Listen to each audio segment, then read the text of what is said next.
Today we're going to be comparing 6 different pour-over brewers, and to be honest, I might be in a bit of trouble. I might have opened Pandora's box here, and I'll tell you why in a second.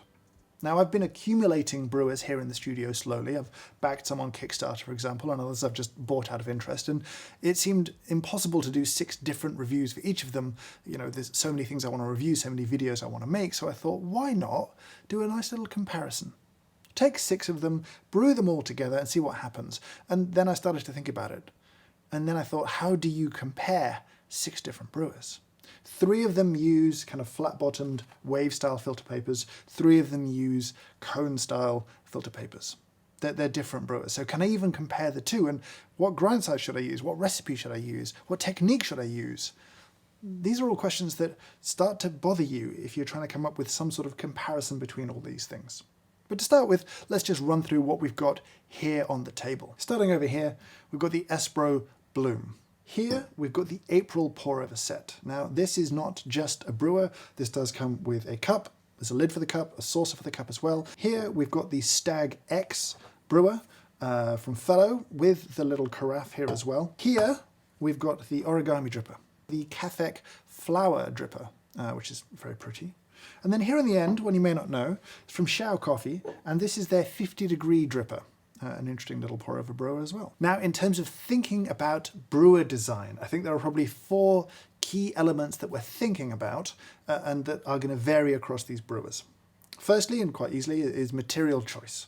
You know, what is it made from and what are the thermal properties? Does that retain heat well? Does that absorb heat? For example, this has a sort of vacuum wall on it, so it should really retain heat, which will be different to the Espro, which will be different again to the April.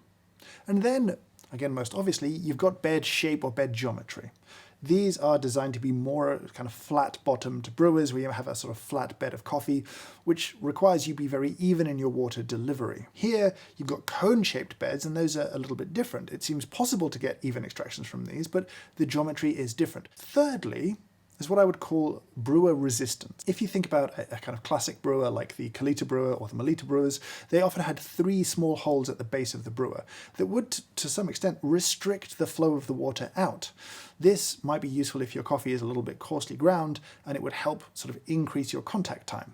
Across these brewers, you've actually got very little resistance, but looking at something like this, you've obviously got less open areas in the holes of the Stag brewer than you would do in the open area of the Shao Coffee brewer. And then lastly, in terms of things we're going to think about today, I want to talk about the idea of bypass in brewing. Now, I know in my V60 video, I said if you pour water directly onto the paper, that's not the end of the world because it'll mostly run down the paper and onto the sort of coffee bed and it'll pass through that way. But some water is bypassing the brew. Some water is getting out of the sides of that paper at some point and bypassing the coffee bed. The way that your paper adheres or sticks to the brewer, or in some cases doesn't stick to the brewer, will change the amount of bypass that you get. Now, wave filters are designed to make sure that the paper doesn't stick to the side of the brewer. And, you know, you've got ribs in things like the Origami or the flower dripper that do the same thing, or in a classic V60. One of the brewers here, though, is completely smooth on the inside. So we shouldn't get very much bypass brewing. That's going to be an interesting design decision. And again, going all the way back to the Espro, you can brew this without paper filters, which would mean that actually all your water would have to pass through the coffee at the base of this brewer, which again should reduce bypass. Now, bypass isn't inherently bad, but it will change the strength and extraction of the brew that you have, and you have to tailor your grind setting to the amount of bypass that you're typically going to get. When we brew these, I think one of the big variants of both brew time and extraction and strength will be down to bypass, but we'll see. So to start with, this is what we're going to do. I'm going to take the same coffee, same grind, same quantity of water, in fact, same technique, and brew on all of them, back to back. And we'll measure their brew times, we'll measure their TDS, and then we'll do a little tasting. I'm going to be using the Fellow Ode that I've modded with the SSP burr upgrade. I probably should make a video about burrs and burr upgrades in general. I should do that pretty soon, but that's what we're using here. So you can ignore the dial settings. They're totally different because it's a completely different burr set that lets me grind much finer. I'll be using my V60 technique, and I'll be brewing 18 grams of coffee to 300 grams of water.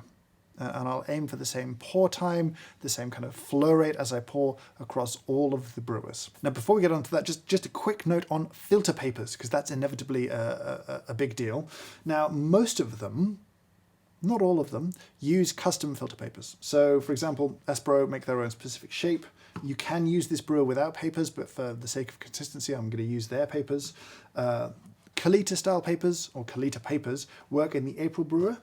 Stag's brewer come with their own papers over here. Here, you've got these three conical brewers, and you've got three different approaches to sort of ribs holding the paper off the wall. And for that reason, to understand that a little bit more, these two brewers that have the same angle inside and use the same papers potentially, I want to use the same papers in them. Now I've got the Cafec single cup light roast filter papers here, and I've got my boxed V60 papers here. The question is, which one should I use on both? And I think I'm going to stick to the V60 boxed on both of these, which means it's going to look a little bit funny when it brews. Later on, we'll brew it with the Cafec filter papers, but for now, I'm going to use the larger paper size on this and aim for the same recipe. And that way, we'll be able to see how much difference it makes to have the different designs inside of these things, changing the potential bypass of the way that the coffee kind of flows through. I don't know if there's going to be any difference, but it'll be interesting to find out. Now it's time to start brewing. So our brews are all cooling down, and while they equilibrate around room temperature, I just want to talk a little bit about each one and just share a few thoughts from having brewed with them a little bit. I've had most of these for quite a while, with the exception of the Stag, but I have thoughts on all of them, unsurprisingly. So let's start with the Espro, the Bloom. Off the bat, it had a bit of an uphill challenge because I didn't like the fact that it really, really looks like a December dripper. I felt there was just so much crossover in style, in the kind of colour of the band around the top here, the silicone. It just felt a bit too close for comfort for me, and I didn't like that about it. As a brewer, it's genuinely very interesting. The combination of being able to brew with or without paper is interesting. Having actually quite a large open area disguised as lots of little holes is definitely interesting. I know people have hacked this a little bit to put in sort of tea strainers at the bottom to help the paper sit off the base a little bit more. I'll leave a link to some stuff down below if you want to know more about those kind of things. But overall, I do quite like this brewer. I like the coffee that it makes. And this has the feeling of kind of the hand-thrown ceramic kind of feel here. You know, the lines inside, the feels, the shape, the textures, it feels very inspired by teawares, and I think that's reflected in the cup that comes with it as well, and the lid for the cup also. You know, there's been some consideration and some thought put into this. The design at the bottom to sort of keep the paper away from that hole to prevent the sort of paper clogging it is interesting and good. And I know that the recommended brew techniques, touch on this later, are quite different to what I did, but it's a pretty thing. If I had a criticism, it would be that when you brew into the cup's capacity is quite small, and the walls are quite thin, and it very quickly gets very, very hot. So if you've forgotten to put it on a saucer, picking it up straight after brewing is not much fun. It's just too hot to hold, and at that moment, you kind of miss having a handle. For me, it's a small flaw in the experience, but overall very enjoyable. Now the Stag is a very fellow product in that it's got a lot going on. So you've got the main kind of brewer piece here, and then you've got two more pieces. One is a little funnel for dosing, and that's a nice touch. And then this one is designed to be like a bean dosing tin. I don't think it works very well for that. You've got little dots inside to kind of line up what your dose would be. I don't find that a very good way to dose coffee. One thing I picked up from a workshop video actually was that it makes a good drip cup. And so when you finish brewing, you can take it off, put it on here, and the last couple of drips can go in there and not somewhere else. The thing that sort of stresses me out about it, and this isn't unique to this brewer, is that you really do want to make sure that this thing is seated flat. And in these situations, it would be easy, if you're not paying attention, to have it sort of sit at a slight angle. But it's very well thought through. Probably the most restricted flow of all of them here, though in the testing I just did, that didn't actually make a very big difference, and that was kind of a surprise. The flexibility of the origami is very interesting in its paper choice. You can brew with a V60 paper, you can brew with a Kalita. I think that's kind of cool. Similarly though, where it falls down, with this wooden piece especially, is that having it seated exactly level is actually quite difficult to do, especially if you want to move it around, so you want to swirl during brewing. Making sure that it's dead set and flat is really important for evenness, because essentially you've got gravity pressing your water down. You want to make sure this is as level as possible. That, for me, with this piece, it is a flaw in the design, though it's undeniably beautiful, and there's some wonderful colors available for this too. Again, I look at the Cafec and I just find it to be a pleasing object to look at. I think the design inside is beautiful. I was intrigued to see if it would impact brew time compared to the Origami, and it did not. Whether it impacts flavor, much more interesting question. The Xiao Coffee dripper is interesting in a couple of different ways. Firstly, it's a 50-degree angle, which means that you have to use this. It's a paper folder, so you overlay it onto a V60 paper, and it helps you fold the paper into a 50-degree angle. So you'd fold it, and then you'd have this kind of narrower cone shape to work with in this brewer. Now, the other interesting touch of design in this is that the way that they've kind of sculpted the top here, it kind of cuts at an angle. And this is designed to, I think, encourage you to get the sort of spout of your kettle much closer here. Obviously, you could make the whole thing the lower height, and it would have the same fill capacity and all the rest of it. Just because it has a higher wall here doesn't mean it can accept more liquid, but it's a piece of design that I think encourages a technique in quite a subtle but quite a pleasing way. The absence of ribs inside of here is interesting. It definitely brewed much slower than all the other brews, and there's no surprise there. There was no bypass, and that was definitely very interesting. But hopefully, that should all reflect in the taste, which is what we should do now. So we've measured these, we've captured the extraction data from them. What we're going to do now is label them.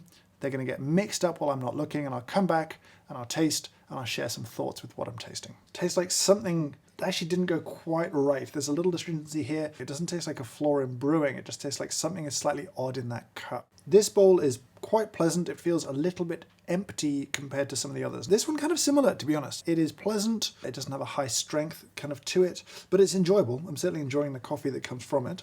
This one a bit more intensity. Pleasant, it's got sweetness, it's got a little tickle of bitterness where I'd want to be kind of tweaking my grind maybe, but it is overall an enjoyable cup of coffee. And here again, it doesn't taste as extracted as some of the other cups, but it is sweet and it's balanced and it's pleasant, and I do, again, enjoy it. Very tasty. Of the brews on the table, it could be my favorite. Now, if you're hoping for massive, pronounced differences between these, they're not there. It is the same coffee, the same grind, the same water, the same approximate contact time, but it does vary a little bit. So you can taste some varying levels of extraction here that are kind of interesting. And therefore it's difficult to say I like this because of the brewer. I might just like it because it is more extracted and that's because of the brewer, but if I hit that same extraction with a different brewer, would I like that more? This is the Pandora's box that we get into. This is the world of pain, of kind of thought experiments and kind of experimental design that becomes very frustrating and very confusing. You know, I have this feeling that you'll watch this video and have a complaint about some aspect of the testing, and I'd probably agree with you. I don't know if there's a good way to do this. That's how I feel right now. I feel a little bit lost in the weeds of all of this. Let's dig our way out. It is number one, it's the Espro. Brewed quickly. There's something about it I don't love. It doesn't have a brewing defect taste to it, and I think if I brewed again with it, I wouldn't have that flavor to it, and in previous brews, that's never really been an issue. This one, number 4, which would have been the Origami. Interesting. This one, number 5, would have been the Flower dripper. And I think I said both of those lacked a little intensity, right? They just didn't quite have the same kind of strength and extraction, and I think that's probably the case. This one, number 2, which would have been the April. I think this was a good brew. It was very nicely extracted. I have no real complaints about this thing here. This one is the Xiao Coffee. Again, I think it was similar to the other cone-shaped brewers, that's slightly lower extraction than some of the sort of flat-bedded brewers, but overall, a very enjoyable cup of coffee. It's a good brew. I think, you know, the stars aligned on this one and it brewed very well. It brewed in an identical time to the Espro. You know, so it's interesting that there was a difference in tastes. That's why I think it's not down to the brewer necessarily in this particular case. But I think it probably does benefit from those slightly higher brew temperatures. The kind of design here, having the sort of insulated walls, I think is super cool. Yeah, pretty good so far. So let's just have a quick discussion of the data that we pulled from this quick experiment. And again, the data pooled is quite small, but still interesting. What we saw was that on average, the flat bottom brewers had higher extractions than the cone-shaped brewers. And you could argue we just needed to tweak our grind size here to get matching extractions, but that's sort of by the by. what we saw, for example, here, is that there was a noticeably higher extraction where there was less bypass from the Xiao brewer. So, that's kind of as expected in a funny sort of way. Why there was a slightly lower extraction with the flower brewer over the origami, I don't know. There might be some variance in me, the human being. Their brew times, their drawdowns were identical, and I really thought they'd have the same extraction. And yeah, there might be some, human error there accounting for that small difference. Here, yeah, really interesting. Very similar extractions across the board, even though the brew times were quite different. These two brewed identically in terms of time. The April was a little bit slower, and I think you could taste that. It did have a higher extraction than these two here from that sort of longer contact time. Overall, definitely interesting. These two tasted quite different. I'll be interested on this next round of tasting to sort of see if those differences repeat. But yeah, an interesting little experiment. Now, in order to try and make this testing a little bit fairer, I'm now going to sort of hand my technique back to the manufacturers in many cases. So I'm going to brew these all again, one more time, using the recommended techniques supplied by their websites or videos that they might have online. I'll post links to all the different techniques down below. The only one that didn't have an official technique, I think, was the Xiao, but I'll be interested to see if there are changes, if any of these kind of shift around in their positions from using a more recommended technique from the manufacturer or designer. So all of them brewed. I definitely have some thoughts on that whole process. Time to randomize them so I can go and have a taste and see what's what. I think some of these, with these techniques, are at the ceiling of where I'd want these coffees to be extracted, where things start to get a little too strong and almost overwhelming. But it's nice to know the flexibility is there without sort of falling off into channeling or problematic extractions. Before we have a quick summary, let's just look again at the table of data collected this time, and you'll see that, yes, the Espero did indeed brew quickly, much quicker than before, and its extraction dropped quite notably. So, you'd really want to push this pretty fine. And that's not a bad thing, as long as it's able to extract evenly, which I think it is. This brew is interesting in that we saw an increase in extraction. It's not shocking to me that Patrick Rolfe knows how to get the most out of his brewer. His technique, his recommended routine for the April yielded, I think, excellent results. The Stag, I think, has had a good day. Its brew method slowed down the brew a little bit and the extraction went up a little bit, and I think that was a good result. I thought their technique worked well. The result was good, and it's a bit more work, a bit more effort, but enjoyable. Now, the origami was interesting. We switched from the V60 papers to the Kalita papers, and while it didn't impact the brew time, we did see a little bump in extraction, which I think is super interesting from a potential impact of bypass point of view. But we do have a paper variable now. We don't necessarily understand if, we were having less bypass, but that paper would have allowed a faster flow. Moving into the Cafec, the flour, I think the technique is really quite difficult. I felt like it messed it up. To have it happen exactly the way that it does in their video is very difficult, I suspect, mostly because I'm using a light roast at a relatively fine grind. I think darker roasts at coarser grinds, allow you to achieve that technique a little bit more easily. But I will say that the results improved. It was a better brew for the technique than previously. And the Xiao was consistent brew to brew. The brew time was a bit slower this time, which is interesting, but the cup was very good each time, an enjoyable brewer, and I have no real complaints about that. So here's the question. Is one of these 6 clearly a better brewer than the others? And I think the answer pretty obviously is no. These are all extremely capable brewers when it comes to brewing coffee. Now, if you think about the amount of data that you'd need to collect, the amount of coffee you'd need to brew, to say with any kind of confidence that this brewer makes coffee taste like X, Y, or Z, it is enormous. You'd have to do so much work, and I suspect at the end of it, you'd have pretty low confidence in your results. I don't think you can say, this brewer makes sweeter coffee, this brewer gives it a cleaner acidity. Those kind of things just aren't really there. They have different approaches to brewing, they have different approaches to bed geometry, to bypass, to materials, all of those kind of things. But once you understand how those impact your brew, you can work around them to get great coffee out of them. I don't think that's an issue. Does that mean I recommend them all equally? Well, maybe not. But what I will say is if you own one of these, I wouldn't be selling it to buy another one. If you want to acquire more and more stuff, and that's a downside of coffee being a hobby, then yeah, maybe pick up 1 more of these, 2 more of these if you want to, and have some fun playing around with it. It does change the way you think about coffee. But let's start at the beginning. So the Espro Bloom. As I said before, I'm not a fan of its design looking so similar to the December Dripper. I think that's kind of a shame. It is an interesting brewer, and I wouldn't have said it was fussy going into this, but today it's been a little bit fussier than I thought to work with. Historically, when I brewed with this, I've enjoyed the coffee and I haven't had any issues. So make of that what you will. And certainly lots of people who know lots about brewing coffee have had a good time with this thing. The flexibility of being able to use paper or not use paper, something we barely touched on today, is also a pretty cool thing. There's nothing more annoying than running out of filter papers and not being able to brew, but with this, that wouldn't necessarily happen. The April Brewer is clearly built to be an object to be enjoyed as an object. The combination of the cup, the kind of tea set vibes, the look, the feel of the ceramics are very enjoyable, and clearly Patrick Rolfe at April knows what he's doing with his brewer, and if you have one of these, I would recommend his routines and his guidance on how to use it. Unsurprisingly.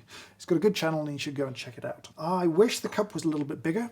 It's quite a limiting size. It looks bigger than it is, actually. Sometimes I want to brew a little bit more coffee for just me, but it's a great little brewer. The Stag, I really quite like. It's one that I've brewed with the least. I think I would probably just buy the brewer on its own. I think Fellow go for a pretty thorough design approach, and I think the three pieces here are kind of cool. I didn't really use the funnel today. I didn't really need to use it, so I wouldn't be upset if that wasn't there, but I understand in some situations that would be useful. The little piece here as a drip cup is a nice piece. The origami, it just feels like Instagram fodder. It feels like it's a brewer designed to be photographed, and it certainly often is. It's not one that I would find myself reaching for all that often, not because it brews bad coffee, because it doesn't. That's a ridiculous thing to say. It brews great coffee. But with the wooden attachment, it's just a little bit awkward sometimes. And I'd probably just use a V60 instead, which I just find a little bit easier and sort of more practical. If you've got one and you enjoy it, you're right to do so. It's a very capable brewer. I probably prefer it with the Kalita papers, but that's a pretty small sample size. That's just on today. And similarly, the Cafec. It's a very nice brewer. I like the pattern inside, but if I had a V60, I'm not sure I could say, yeah, get one of these. It'll change your coffee brewing experience. It'll revolutionize it. It'll create something totally new, because I really don't think it will. I think it brews very similarly to a V60. If you're kind of curious about what they're doing, maybe try checking out some of the Cafec filter papers. That's a kind of interesting halfway house to sample some of what Cafec is doing that is different to, say, a Hario V60. Now, with the Xiao brewer, this is a much more niche little brewer. It feels quite different. The finish on here, it's a little bit more matte. It's extremely tactile. It's a nice object. I like the idea behind the design that encourages a technique without explicitly stating that. And I think without bypass, it does brew tasty coffee. The process of having to fold your filter papers is okay. I would worry about losing this and then being unable to fold them accurately to the right angle. And so if it becomes successful enough that they get their own papers, that would be kind of cool. But yeah, I enjoyed using it as a brewer. I think it was interesting. I like that people are experimenting and taking fresh approaches. If I had to keep only one or two, probably these two of these ones here. I've got a V60, I use a V60 all the time. These two would be interesting additions, maybe the Espro as well. These are closer to what I'm brewing with, though this does, have a different dynamic to it. And you could feel like I'm not really giving you an answer, but I do want to get away from the idea that there is a singular best in these things.